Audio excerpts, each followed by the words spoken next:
Ada frase seperti ini, Anda yakin atau tidak nih ya? Siapa yang berbuat baik akan mendapatkan kebahagiaan, siapa yang berbuat buruk akan mendapatkan penderitaan. Anda yakin gak frase ini? Yakin ya? Apa yang kita tanam, maka itu yang akan kita tuai, tabur tuai mestinya ya. Yang kita tanam, kita akan dapat petik. Berkaca dari frase itu, apa yang kita dapat ini ya bagian dari apa yang kita lakukan sebelumnya, itu tidak bisa lepas.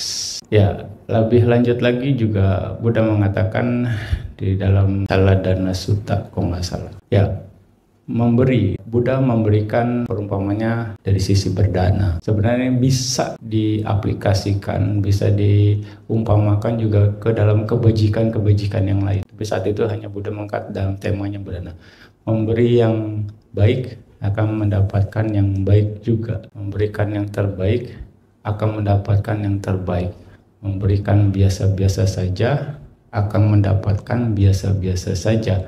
Memberikan yang tidak biasa juga akan mendapatkan yang tidak biasa. Di situ Buddha hanya menjelaskan bagaimana umat diarahkan untuk memberikan yang baik ya. Tapi memberi kebajikan kan bukan hanya memberi sebenarnya. Banyak yang lain termasuk ya waca, meditasi dan sebagainya gitu.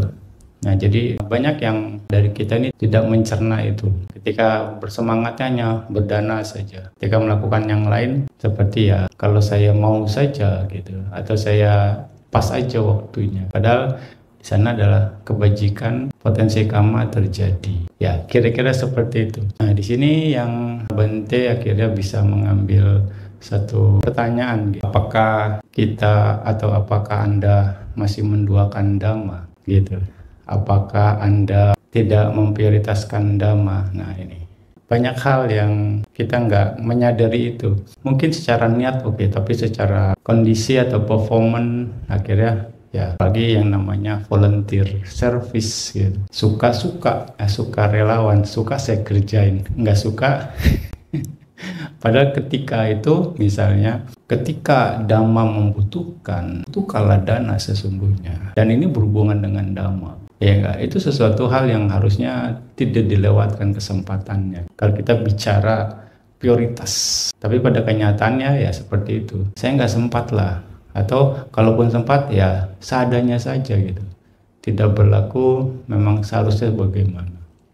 Sehingga itu tadi Bante bilang, menduakan, tidak memprioritaskan. Salah satunya itu. Dan pada akhirnya potensi kamu itu terjadi, ya kita akan mendapatkan apa yang memang kita lakukan. Padahal kalau lebih jauh lagi dari Dhamma kita bisa mendapatkan banyak hal. Betul enggak? Ya kan Dhamma mengajarkan kebaikan. Kebaikan yang didapat siapa yang mendapatkan? Kita sendiri yang melakukan. Kira-kira seperti itu. Tapi memang ini ya akan jadi dualisme antara Anda sebagai perumah tangga yang harus mencari kehidupan dengan melayani Dhamma gitu. Nah, akhirnya jadi beban kerja Anda bertambah. Ya, beban kerja Anda bertambah. Yang ini yang tidak semua orang sanggup, tidak semua orang juga menyadari ini. Tapi sekali lagi kesempatannya besar. Kira-kira seperti itu. Ya, makanya ada istilah ketika di jalan Dhamma, baik para biku ataupun umat awam, ini jalan tol. Ya, istilah ini. Sampainya cepat. Kalau Anda bisa menggunakan semuanya dengan baik, tapi kalau celakanya bisa fatal. High speed, nggak siap semuanya.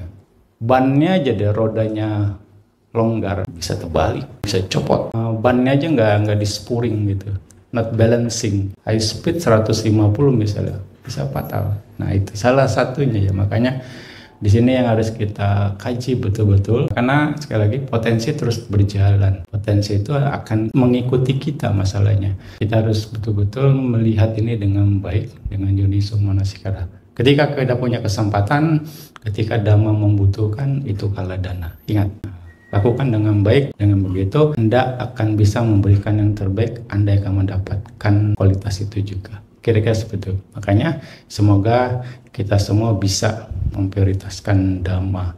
Kira-kira seperti itu, sehingga kita tidak menduakan Dhamma, sehingga hasil apa yang kita lakukan itu bisa maksimal. Oke. Sadu, sadu, sadu.